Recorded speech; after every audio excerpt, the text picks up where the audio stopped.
You're listening to the Omni Athlete Podcast, your source of peak performance techniques and actionable practices from the world's highest achieving mind, body, and spirit competitors. Join host Rich Walkoff, longtime NFL sportscaster for the San Francisco 49ers, on a journey to access your peak performance state and unlock sport as a transformational human experience. Welcome to Omni Athlete. Hey guys, welcome to Omni Athlete. If you're here, it's because you believe, like we do, that sport is a vehicle for elevating consciousness. But you know that elevating consciousness through sport only matters if it helps you actually achieve better performance when you compete. We created this show to uncover why and how the world's highest achieving mind, body, and spirit competitors have used the principles of sport, energy, and consciousness to unlock peak performance so that you can escalate your performance and realize the experience that's waiting for you when you do. Okay, so today's guest is a former world champion big mountain extreme skier, and in fact, she was the best female skier in the world for 12 years. She's been voted, among other things, as the most fearless female athlete in North America and has won a host of different awards and competitions as an extreme skier. But what you'll hear in this interview, guys, is that when you dive deeper into her world, you'll understand that her story is one of truly probing the depths of the human psyche and what to do as an athlete when you are confronted with the emotional cascade that occurs in the moments of competition and how to process it. You know, her story is so powerful for a number of reasons. One of them being that she had to come face to face with a reality that most of us are either coached or believe we have to ignore, repress, or run away from it. That is fear. What to do with it, how to process it, how to understand it, and in her own words, how to become intimate with it. And what you'll learn in this episode is that not only can fear be a powerful ally in achieving peak performance, in getting into the zone and becoming an omni athlete, but the power that we can derive as athletes and as coaches in understanding the emotions that we are feeling and understanding what our body is trying to tell us in ways that are sometimes subtle and ways that are sometimes not. So in this episode, be prepared to dive deep on a subject that we don't often talk about, but that is truly transformational for athletes and coaches alike. Our guest is going to, in her own words, explain to you why fear is not only one of your greatest allies as a peak performing athlete, but also a potential roommate, friend, and somebody you want to become deeply intimate with to unlock peak performance. Today's guest is Kristen Ulmer. Enjoy. Well, there's a popular shirt that a lot of athletes wear, and it says, "No fear." So that's the ticket to enlightenment and peak performance. Our guest today, Kristen Ulmer, I think you might be a bit of a contrarian when it comes to that philosophy. It's true. I actually just had a jacket made called the Pro Fear. It has Pro Fear written down the side of it. Rebellion against no fear. I mean, you definitely don't want to have no fear in life, in sports. I mean, fear is actually one of the greatest experiences we get to have here on planet Earth. And having been a professional extreme athlete, fear was the whole point. Like, people call people like me adrenaline addicts, when really, if you look beneath the adrenaline, fear creates the adrenaline. Like, so actually, I was a fear addict. So these sports without fear would be very boring. So you like living on the edge, and the adrenaline junkie red line aspect of it. It's the flip side of the same coin, right? I mean, your pursuit of excellence is fueled by maybe the pronounced effect of fear. Well, look at it this way. The whole reason why I did what I did athletically was because I enjoyed feeling fear. You know, I was an extreme athlete, and I think that any athlete, even if you're doing any sport that isn't a near-death experience like basketball or baseball, right? You know, those folks also enjoy feeling fear. You know, it's the tension of will I or won't I that kind of brings us alive. And here's the second part. It's actually the fear if you're willing to embody and embrace it, and the word I use is become intimate with it, that actually takes you into higher states of awareness, focus, and consciousness. Actually, the fears, what I'm saying, takes you into the zone. And so not only is it the lure, the pull, but it's actually the thing that helps us perform at our best. Now, do you think it's accurate to say people enjoy the fear, or is it an unconscious or subconscious manifestation of that pursuit? I would say that 99.99% of all athletes have no clue that any of this is happening. Right, that's what I would think. Yeah, and I didn't have a clue during my ski career. I was the best woman big mountain extreme skier in the world for 12 years. I was also voted the most fearless woman athlete in North America by the outdoor industry. I beat women in all sports disciplines, not just skiing. I had no idea. I was also motivated by fear. I mean, fear was basically with me every single moment of every single day and every single decision that I made, influencing me as a motivator, as a lure, the thing that I was drawn to, as the thing that was kind of making me more sharp, aware, and focused. Did I have any clue that this was happening during my ski career? Not at all. It's only been since I retired in 2003, probably just even in the last 5 years. I mean, I've been a mindset sports coach since then, almost 15 years, that I really started piecing it together. Like, oh my gosh, the whole reason why we're doing these things is because of fear. Take us to the top of the mountain when you've got these tremendous challenges before you. Fear is gripping you in some respect, but also compelling you. Again, that contradictory duality in some respects. Let me just outline what that grip is. Fear actually doesn't cause us to seize up and be like, gripped, It's our unwillingness or our resistance to the fear. It's the thought that I don't want to feel this that makes us become gripped. We blame fear for that when really we should be blaming ourselves, because the way that we're reacting to the fear is we're in a resistance pattern towards it.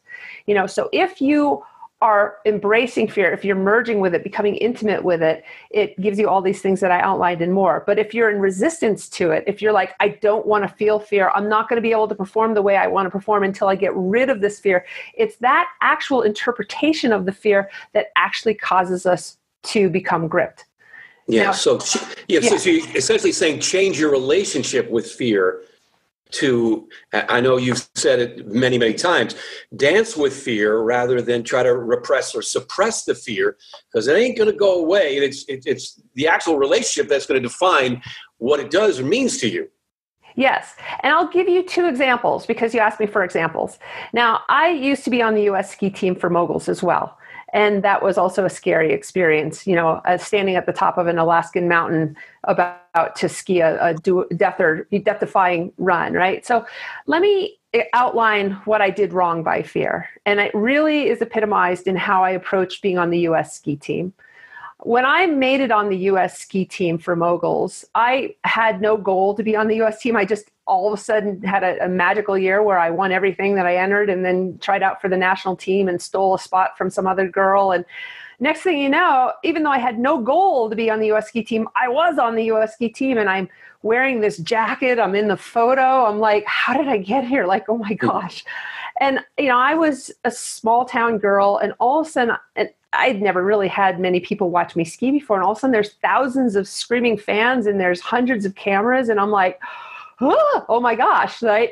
And I felt fear. Of course you're going to feel fear in a situation like that. I was in so over my head too. And how I dealt with the fear is I took the really incredibly bad advice from very well-meaning coaches, family, friends, where they teach you to, the words, conquer, overcome, let go of fear, put it out of your mind, rationalize it away. And I did that. And I would get in the gate, and I could actually rationalize away fear enough to get in the gate, but you can really only buy yourself a few moments of relief with that kind of approach, and the second you kind of have a bad turn, it's all just going to flood back into your system stronger than ever because you've just repressed it, right? And repressed fear will not be denied. It'll come back and tsunami you even stronger next time. And I just was a disaster on the U.S. ski team. I didn't want to be on that team anymore. I wanted to quit just so that I didn't have to deal with the fear anymore. So I was actually running away from the fear. I wanted nothing to do with it, and I was trying to control it. And whatever you try to control winds up controlling you. So that's an example of something that I did wrong by fear. And, I have a great saying, or actually I've heard this from somebody else, great people learn from people. Well, great people learn from their mistakes. Really great people learn from people who have learned from their mistakes. So I learned from my mistakes, and hopefully you can learn from me that what you do not want to do is run away from, try to conquer or overcome fear, even though that's what everybody teaches. Yeah. So in some ways, it's very instinctual. In other ways, it's counterintuitive. I go back to the contradiction in perspective that kind of belies a lot of people's perception of how we proceed with this. The fear of failure. Is that what's compelling you? No. You're saying it's the dance with fear that will carry you to the higher heights, the greater heights.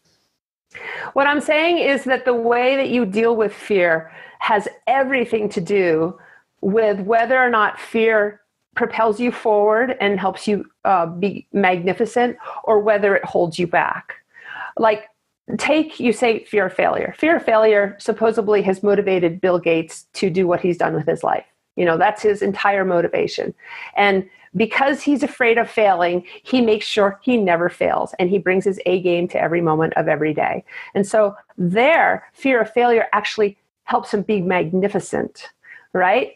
Somebody else who has fear of failure never leaves the couch, and they never do anything with their lives. What's the difference between these two guys? And it's really very simple. Bill embraces his fear, and the guy that's sitting at home on the couch is repelling against or resisting against his fear. He doesn't want to feel it.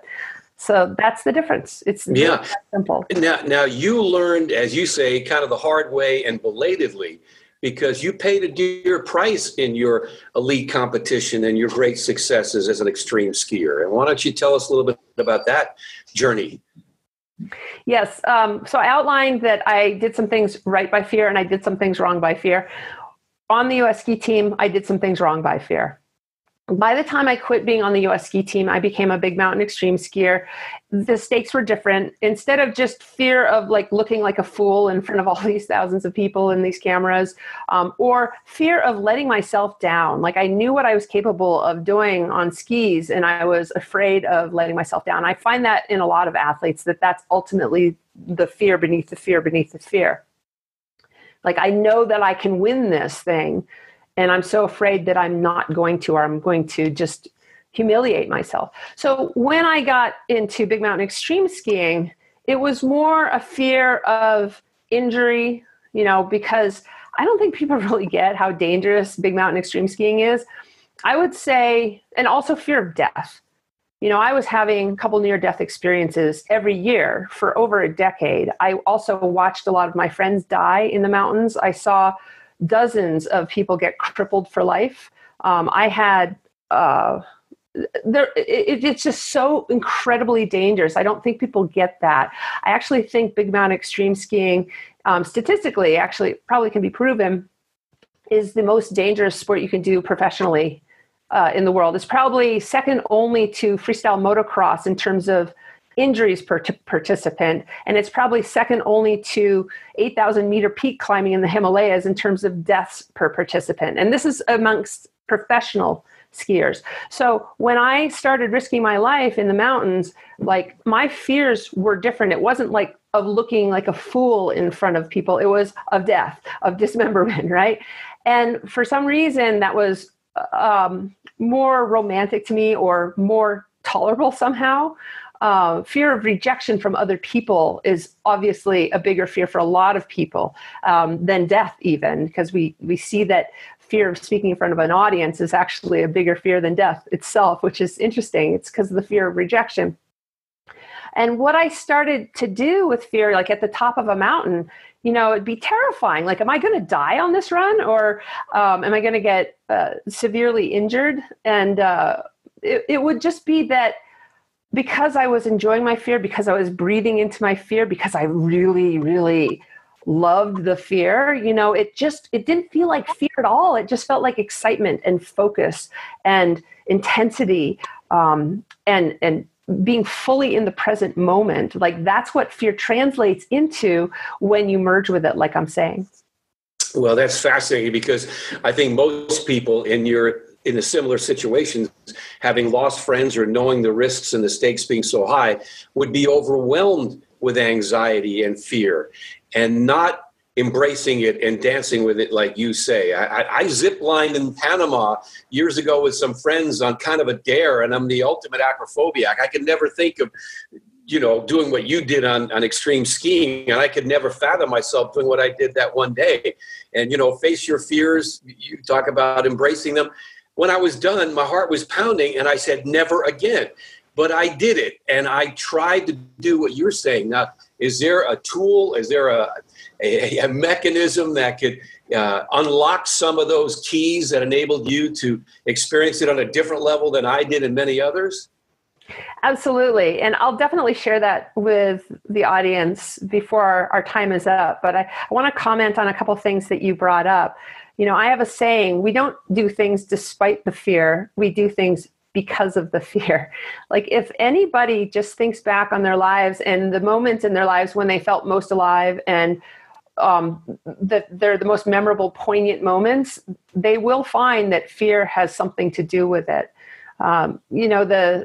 Even I have some friends who went to Paris, and they went to the Louvre and the Eiffel Tower, and they were there for a month. And then the day before they came home, they got robbed at gunpoint. And they came home, and what do you think they were talking about? They weren't talking about the Louvre, I'll tell you that. They were talking about that moment, where they're absolutely terrified and scared for their life. And yes, it's an unpleasant experience, but they become our most memorable experiences. And why? Well, because they're our most alive experiences. Like, life without fear would be so boring. I kind of touched upon that before, but the times in our lives when we're most alive, for sure, you're going to find fear. And I had a client actually that said, the most alive I've ever felt was when I was at a political rally, standing up for something that I believe in. But if you look beneath the surface of that experience, there's going to be fear there. Like, fear, it was a rally about climate change, fear of the future, fear of what's going to happen to our planet, fear of what's going to happen to my children, and what kind of lives they're going to live because of what's being done to the planet now. Like, there's always going to be fear motivating people to kind of right wrongs and take up causes. And like, if you look beneath the surface of anything you care about, there's going to be fear as a motivator. And back to my ski career, my entire ski career, I became a world-class athlete, the best in the world for 12 years, because of fear of being invisible, fear of not being loved, fear of not being seen. I'll tell you what, you jump off a 70-foot cliff and people love you, right? And they consider what you have to say, and you're definitely seen. So I think that if most people look beneath their relative reality, they'll find that fear is there motivating them and kind of driving them, and in all of their passions and all of the things that make them come alive. Billie Jean King's great line that pressure is a privilege. It's how you perceive the moment. Either you're going to be embracing the moment or consumed by the moment. And it sounds as though you were absolutely riveted to the moment. Now, you told me about the hella skiing you did and the most scary, if you will, or challenging environments with the cameras. And you said you had only one practice run, and you had to come down another time knowing that the clock was ticking and the money was on the line. Your life was on the line. But that was a motivating factor for you. And, in that fight or flight, heightened awareness sense, it may have catapulted you to better performance, the way you're describing. We need to identify what fight or flight means in today's terms with regard to fear, because we're all taught to conquer or overcome fear. What happens, like, consider animals. Animals are great examples of this. Like, Bambi's eating grass in a field, and all of a sudden there's some rustling in the bushes. a shot of fear, comes from the amygdala. It's the manufacturing plant for fear, sends a shot of discomfort to the body. And all of a sudden, Bambi's in a heightened state of awareness, really focused. Her hearing's better. Her eyesight's better. And there, it's a tiger, right? And fight or flight, right? She's Bambi. She's not a T-Rex, right? She's not going to fight the tiger. She's going to flee the tiger. So, and that's what happens. And Bambi runs faster than she ever has because Bambi plus fear equals Super-Bambee. And then she's back eating grass in a field. Hopefully she survives. And she doesn't have PTSD. She doesn't, isn't paranoid that the tiger's still there. Like she's fine. She doesn't need therapy or a 12-step program. She doesn't need alcohol or drugs to get past, right? And because she has a healthy relationship with fear, and there's the fight or flight reflex that you're talking about. In humans, of course, we're a lot more complicated. We have this whole extra step in that process. So we're doing something scary. Amygdala sends a shot of discomfort to the body. Fear is nothing more than a discomfort in the body. And then we're actually taught to, we're explicitly taught to. In fact, people say that emotional intelligence is our ability to understand our emotions and control them. So we get our thinking mind involved and we start to analyze and try to understand that emotion. Like, why am I feeling this? Is this warranted? And then we try to control the emotion, which makes us repress it. And next thing you know, instead of fighting or fleeing the situation, we're now fighting or fleeing the fear itself. Like fear is the new tiger that we're fighting or fleeing. And so we may avoid any kind of scary situation. That's one way to fight or flee fear. We may work 100-hour work weeks so that we don't have to deal with a bad home life that's emotionally, challenging. There's so many different ways that we flee fear, but the big one that we're taught is to fight it. And that's where all the terms come from. We need to conquer fear. We need to overcome fear. It's really hard to find somebody that doesn't put the word fear and conquer in the same sentence, So it's actually become a huge problem, we've lost our way. We don't have an organic relationship with fear anymore the way nature intended it because of our big brains and what we're taught. So our brain gets in the way, and as we seek a higher consciousness, maybe being more in the universal mind, in the more primal state is optimal. Is going to take you to the levels of performance and awareness that you seek. Well, you said two things. You talked about kind of the higher consciousness mind and the primal mind, and they're very, very different. What we're discussing with fear is the primal mind, and it's the amygdala, that's the manufacturing plant for fear. But then we have this neocortex mind that has only been around for a couple thousand years. The amygdala has been around for millions, if not billions of years, in animals and humans now. Who knows how long humans have been around, but it's the oldest part of the brain. And then now we have this new kind of expansive part. And we're like, okay, we're done with the amygdala. It's time just to be all about the neocortex. And we don't need fear anymore. And we're all love and light and joy. And it's like, come on, you gotta give the amygdala some credit. If it weren't for the amygdala, we wouldn't even exist. It's absolutely disrespectful to the amygdala. It's disrespectful to fear to not bring them along for the ride. We're trying to transcend this ancient core part of who and what we are. It's not going to work. And I'll tell you what, the amygdala in a crisis will take over. And, if you're trying to replace the amygdala with the neocortex, the amygdala considers that a crisis and it's going to take over. And that's why we have so much rampant anxiety and stress and irrational fear in our culture. Because of that war that's being carried out in our minds between the two different minds. The mind is not an it, it's a we, right? Okay. Now, what I've read in your personal history is that a lot of these, this knowledge and wisdom and insight came post-career, that you had suffered some serious, mental health issues related to your competition that you only reconciled when your career was over through your Zen work and your big mind study and the like. So maybe you could talk about that. The whole reason why I've become a fear specialist is because of what I personally did with regard to fear during my ski career, which is what pretty much everyone does regarding fear in their ski career or in their lives in general, which is repress it.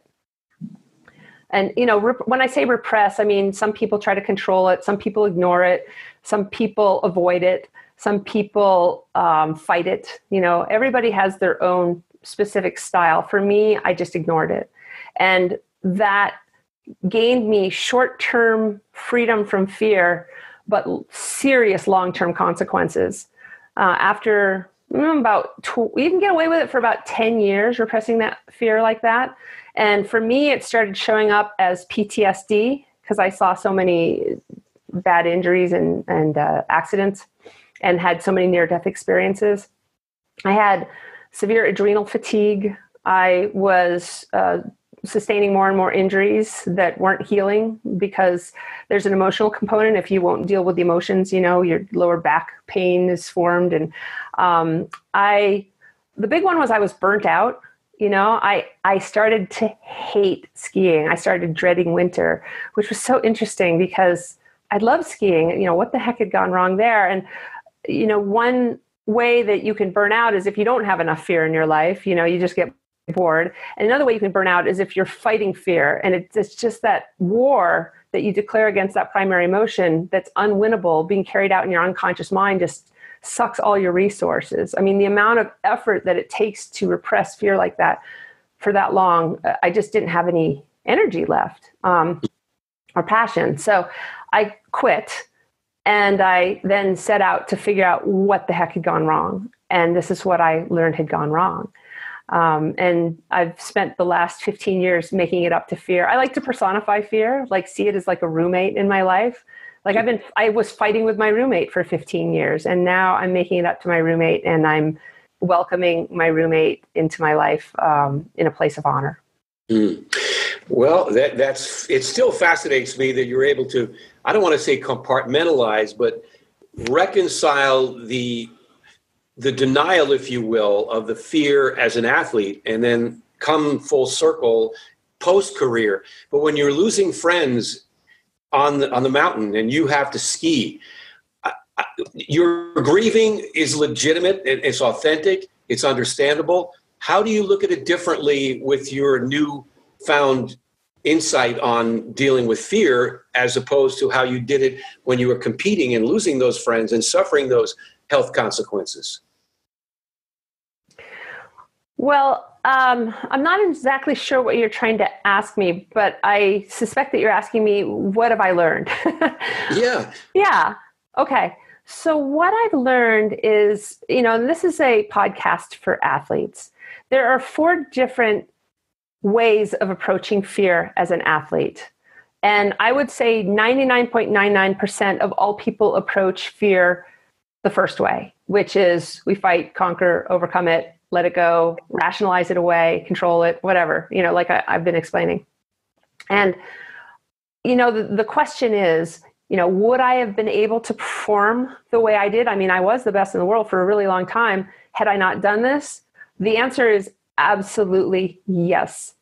And I'll get to that when I get to the 4th level. So there's the first level, and it works, You fight fear, you put it out of your mind, you don't have to deal with fear. That's the payoff, but the consequences are pretty severe.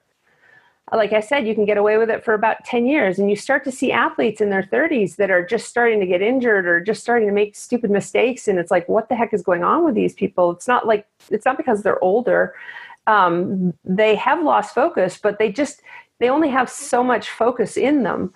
And if they're spending all their time just not dealing with their fear and focusing on that, they don't really have much left for anything else. And it just really starts to take its toll. And I actually attribute almost all of my injuries to the repression of fear. How do I know this? Because every time I got injured, I felt relieved. That's a whole nother subject. So that's the first level. The second level of dealing with fear is fear comes into, through, and out of our lives, kind of like water through a hose, right? And it's supposed to just move organically through our lives in 10 to 90 seconds. if you realize that, like, okay, this is just, I feel anxious right now. I'm scared. I have performance anxiety. I know that this is just going to run its course in 10 to 90 seconds, then you just find a way to be okay with it. That's stage 2. And the consequences of that are still you're repressing fear, you're rationalizing it away, but at least it's a step in the right direction. It's acknowledging that you have fear instead of just trying to block it out. Stage 3 is where it gets really interesting, where I mentioned that fear is a feeling of discomfort in your body, where you're willing to feel it. And what happens if you're willing to feel it rather than think about it, you organically go from your mind into your body. And of course, we all know that great sports performance happens better if it's from the body versus from the mind. So at stage 3, where you're willing to feel fear, you're organically in your body, which is a better place to perform from. And you're starting to tap into the asset and ally that is fear. Now, stage 4 is where it gets really juicy. And we're just barely starting to see a few athletes that acknowledge that this is the relationship they have with fear. And, the interesting thing is they're all the best in the world at their sports, like Laird Hamilton in big wave surfing, Jesse Richmond, he's the best kiteboarder in the world. They're all having what I call an intimate relationship with fear, where they kind of merge with it. So stage 3, there's still you feeling fear. So there's a separation. But when you're intimate with fear, like lovers, it's like, there's no separation between you and it. And so not only are you in your body, but you've actually transcended the fear and gone into a higher state of consciousness and awareness that's found in any intimate relationship with anything, much less an emotion. Wow, that's powerful. You have evolved, and your book, The Art of Fear, I guess, chronicles those evolutionary processes. It is also fascinating, Kristen, and I marvel at it because I think I'm barely at stage 1, and we'd love to get to the next stages. Well, how do you take people step by step? What's your modus operandi, if you will? Well, before I tell you my modus operandi, I got to say, it's so fascinating to me that scientists and researchers will spend millions of dollars, like with wind chambers, just trying to adjust, how many seams are in your suit to raise your, results by 0.01 second. It's like, oh my gosh, all you need to do is have a healthier relationship with fear and you'll be 5 seconds faster. It's so amazing that, that people haven't figured this out yet. We're just starting to get there. So what I teach it's called my 4-step Art of Fear method. So my book is called The Art of Fear: Why Conquering Fear Won't Work and What to Do Instead. Now, the book casts a really wide net, and it's not necessarily a book written for athletes, but if you're an athlete, it's exactly what you're looking for, especially if you repress fear in order to perform the way you want. And, my book more addresses people with anxiety disorders, depression, irrational fear, PTSD, those kinds of things, because those are all the result of repressed fear, depression, all that. But since writing the book, which casts a wide net, I've kind of narrowed things down to address very specific problems. And because I've been a mindset sports coach for the last 15 years, of course, I really want to narrow it down to help athletes. And so I've been working with a few Olympic athletes because the Olympics are coming up, and I've worked with a lot of amateur athletes as well. And this is what I've come up with. So it's called my 4-step Art of Fear method. You want to do it with me right now? Let's go. Yes, I'll be your guinea pig. Sure. Okay. So let's see. Give me maybe a fear that you have athletically. Let's make it really practical. Well, fear of heights. I mean, if I would be skiing, I've done it infrequently. Not too thrilled to get up on the mountain and look down, and I feel a little overwhelmed. Or if I'm on a bridge, walking across a bridge or on top of a tall building. These are not athletic reference points, but these are life reference points. So let's take that. Acrophobia. Okay, sounds great. And just so you know, fear of heights is actually you're afraid that you're so close to the edge of your own insanity that you may jump. Well, it's not that I may jump. It's that I would be so close to death. I remember when my wife and I were hiking in Yosemite, and she decided to sit on a rock that was overlooking a huge fall, and she was just very casual about it. And my palms were sweating, my heart was palpitating, and I was very anxious about it because we were literally on the precipice of death. And I think it's that was just jumping out at me. Okay, so one last thing I'll say about fear of heights. Because I used to have an irrational non-fear of heights. Like, it wouldn't even occur to me to be afraid jumping off a 70-foot cliff. Like, I didn't feel fear. I didn't know that I was having this, what I've described, back then. But now I feel it, and I'm on the chairlift, and I'm afraid of heights, right? And so I mentioned that you're afraid that you're so close to the edge of your own insanity, which we all are, that we may jump. And so there's like one hand that I'm holding on to the chair, right? And the other, it's like, do it. You you want to jump, right? And then there's the same side of you saying, no, let's just, so I'm in a tug of war right there. Yeah.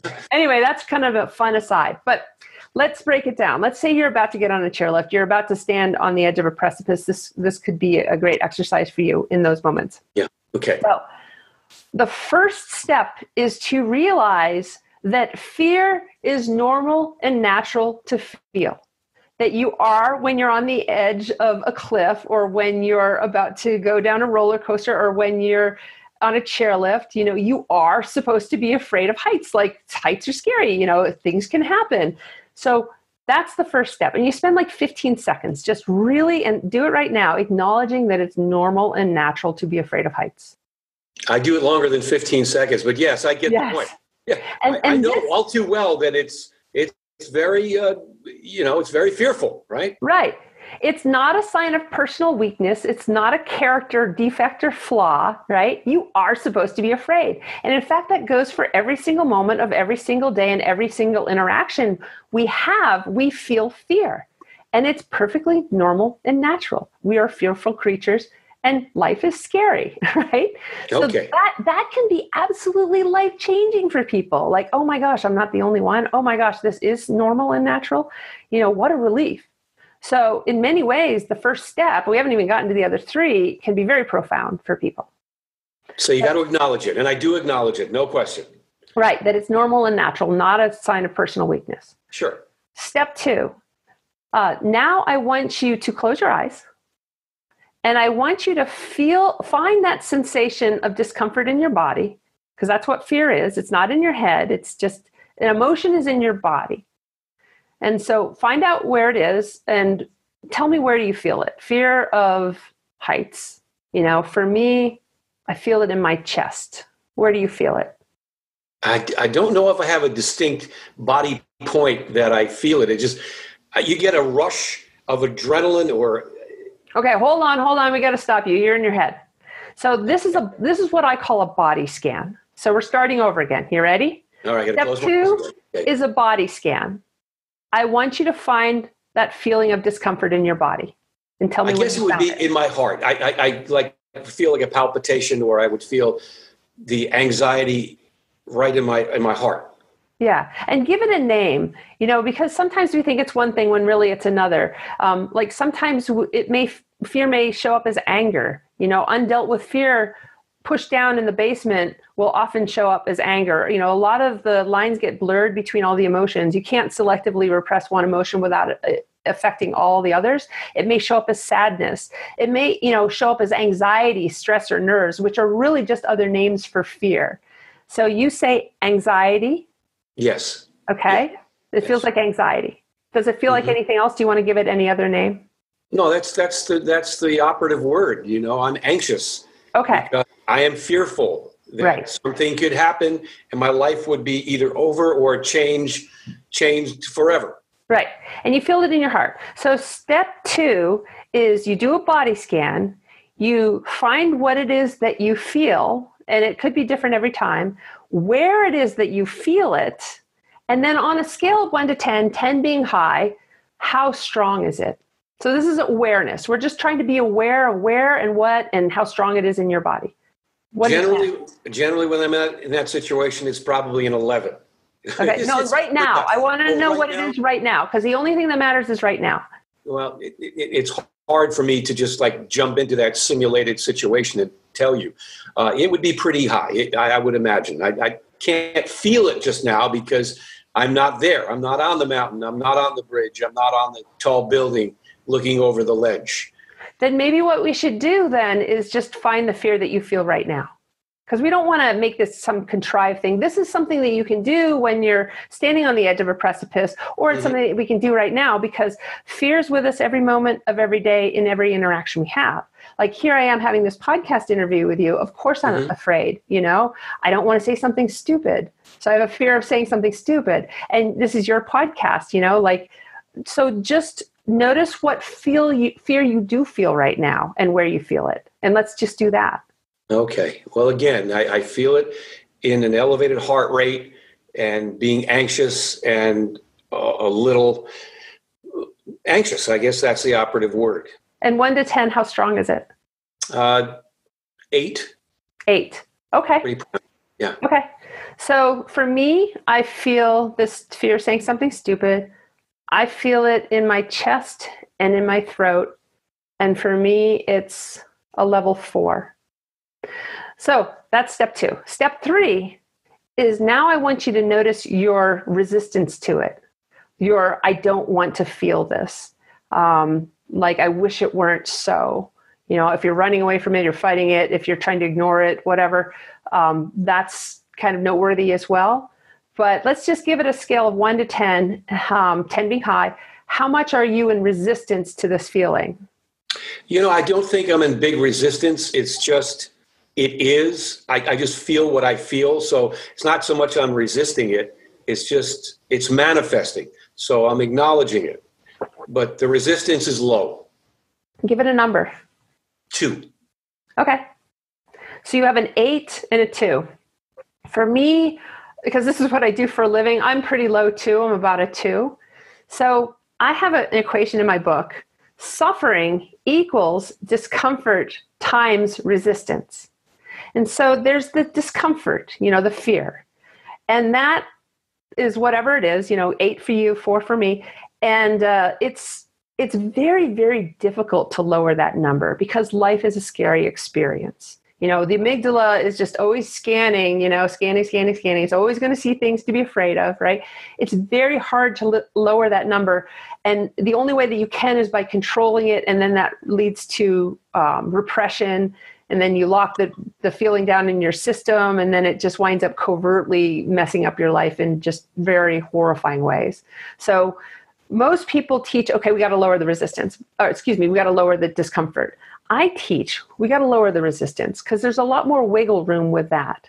And so I see somebody that maybe has anxiety disorders or panic attacks, like their level of anxiety is a 10 and their level of, I wish it weren't so, I don't want this in my life. I hate this. I don't, like it. That's a level 10. If we can get the resistance down to like a level 2, you're going to have a whole lot less suffering. So that's stage 3, where we just notice our relationship with that discomfort. So that's cool. So in other words, don't fight it. Let it be. Let it run its course. I broadcast the Giants World Series victory parade from the top of a 4th-story building in downtown San Francisco for about an hour and a half. It was the most uncomfortable hour and a half I had. I was having to lean over the railing to identify the players with binoculars down below as they cascaded on the motorcade through San Francisco. When I was done, I was exhausted and I was absolutely depleted because it was anxiety plus for 90 minutes. The victory parade for a championship that the whole city was celebrating was the polar opposite for me because of how I felt about being up there on the 4th story of that building, right? So you're saying lower my resistance to the moment. I had a hard time doing that, even though all the breathing, I was trying to, be in the moment and realize I was safe with a railing at, chest high in the light. So I endeavored in that direction. I don't know if there's a quick fix or I needed more of your insights at the time. Here's the question, and this is the $1 million question. You ready for this? Sure. Were you doing those breathing exercises to lower your discomfort and anxiety? Yes, rather than lower my resistance to it. Exactly. Is that what you're getting at? If you try to control the discomfort, and then you try to control the resistance to this discomfort, it's kind of the same thing.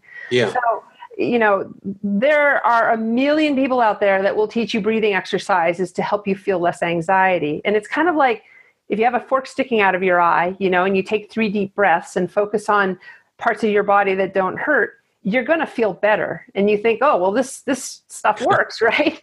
But guess what? You still have a fork sticking out of your eye. Breathing exercises, tapping, meditation, all noble things. And yet they're just tools that teach you how to repress your fear. And it is a huge job to repress that much fear for as long as, 90 minutes. You are basically in a war with fear that whole time. It's amazing that you were able to even do the job because all your resources were being spent at fighting this normal, natural part of, that experience. So what we want to do, how we want to lower the resistance, though, is not by then repressing the resistance. So just take a moment right now, close your eyes, and imagine being in that moment, and you have all this resistance. I don't want to be this stressed out guy. And just spend 30 seconds just fully feeling your resistance without trying to get rid of it. And it's kind of like this. If you have a whining child, right? Here's your fear, it's whining. And then here's your resistance that's also whining. You 2 whining children, and you're like, la, la, la, la, la, I just don't want to deal with any of this, 3 deep breaths, right? And they're just whining like a mother might, right? We see mothers like that and we laugh at them like, come on, just like, turn towards your children and give them some attention. That they're just trying to get your attention is all. So what I'm having you do right now is turn towards the child that's whining, called the resistance, and just give it your undivided attention. Not as a way to get it to shut up, or not as a way to get it to calm down, but just as a way to just give it what it wants, which is it just wants to be seen, heard, acknowledged. There you go. There you go. That's a fabulous, it's kind of an inverted view of what the traditional approach is, as you point out, that 99.9% of the sports psychologists would focus on managing the fear, not embracing the fear. Just fascinating stuff that you're bringing to the show, and it's awesome. And as we come full cycle, we call this the Omni Athlete, as we merge and meld and blend the mind, the body, and the spirit to enhance performance and getting in the zone. And for you as an elite athlete and now as a coach and a Zen master of the big mind and such, when I say Omni Athlete and how it applies to sports and competition, how can you put into words how performers in the sports environment can maximize their abilities? Well, consider, for an example, flying trapeze. I owned a flying trapeze school, and I watched one woman, go up on the ladder. The ladder is the scariest part. And she'd get about halfway up, and she's like, oh my gosh, I'm absolutely gripped with fear. And she blamed fear for being the problem, when really it's her unwillingness to feel the fear, her resistance to the fear. I don't want to feel this way. She has this perception that she's not going to do the trapeze thing until she gets rid of the fear. It's not going to happen. The whole reason why we do flying trapeze is to feel fear. And so she's in resistance to her fear. And so she comes back down. She's embarrassed, right? The next woman goes up and she's also feeling fear. But she likes feeling it. She's willing to feel the fear. She climbs the ladder. She's also scared. But the woman on the ground is just like, this woman clearly is not afraid. It's not true. She's afraid, but she's in the mood for fear. She wants to feel her fear. She's consciously choosing it or unconsciously choosing it. She gets up to the top. It's terrifying to step off the ledge. And off she goes. And she has this amazing experience flying through the air with the greatest of ease. And so really the difference is are you willing to feel fear, or are you not willing to feel fear? And if you're not willing to feel fear, you may blame fear for holding you back, when really you should be blaming yourself because of your relationship or your reaction to the fear. But if you are willing to feel fear, you will become magnificent in flying trapeze and skiing. You'll, by being willing to feel fear, you'll give speeches, you'll launch a business, you'll do great things with your life. Really, your relationship with fear is the most important relationship of your life, because it's the relationship that you have with yourself at your core. And if you hate fear, you hate yourself. If you're at war with fear, you're at war with yourself. If you're embarrassed about your fear, you're embarrassed about yourself. And so I will finish too by saying that we only got to step 3. Step 4 is kind of where it really all happens, where we spend, maybe 30 seconds, a minute, either when you're on the edge of the cliff or when you're about to do something scary, where you just close your eyes and you just find that fear in your body. It's not in your head. If it's in your head, that's because you've been repressing it. And now it's hijacking your mind in order to fulfill its unexpressed agenda. That's a whole nother subject. But anyway, you find it in your body and then you just spend some time feeling it. This is your fear. You're like a mother that turns to your child and says, honey, what is it that you have to say? Right? And you just have that kind of intimate relationship. And so always the question should be, what would a good mother do with their fear? What would a good roommate do with their fear? Fear is never going to go away. It's always going to be in your life. Like, that's what you should be considering. And if you have this nice, loving, considerate, kind, inclusive relationship with fear, it'll wind up being the best part of your life. Awesome. So fear is a 4-letter word, but not the way most people think of it in your mind. If you can love your fear and face your fear, you can dance with your fear and triumph over it. That is. Hold on. Not over it. Hold on. That's you can't say you're trying to triumph over your fear. Like, hey, child, I'm going to give you my attention so that I can then, lock you in the basement later, right? Yeah, you got to be careful about your language. This is not about triumphing over fear. This is about having fear be like this. Like, if I'm Batman and fear's Robin, right? I would never, as Batman, want to triumph over Robin. You see what I'm saying? Like, our language is very important. Well, it's an old paradigm that is slowly shifting. So pardon the malaprop, but I haven't evolved as well as you have in this 15-year or more study of it. But it's been fascinating to talk with you, Kristen. It's awesome stuff, and you're on the cutting edge of all this. So congratulations and the continued success, embracing the fear. It's all good. Thank you. And don't be too hard on yourself. Everybody is in such the habit of talking about conquering or overcoming or letting go of fear. I have an uphill battle fighting here to change that language. But thank you for having such an open mind, and great interview. Thank you. Thanks so much. As always, guys, if this content is adding value to your lives and specifically to your performance as an athlete or as a coach, please, please, please like and share our content so that we can grow this community. That's what we're after right now, is just growing this community and helping as many athletes and coaches as possible access the teachings on peak performance, mental and emotional self-management, spirituality, love, achieving what it feels like to be in the zone and in a flow state, and everything that it is to be an omni athlete. We want to get this message out to as many people as possible, and we need your help to do it. So if it's adding value and it is truly helping you as an athlete or as a coach, please like and share this content. And until next time, guys, mind open, eyes wide, feel into it, play.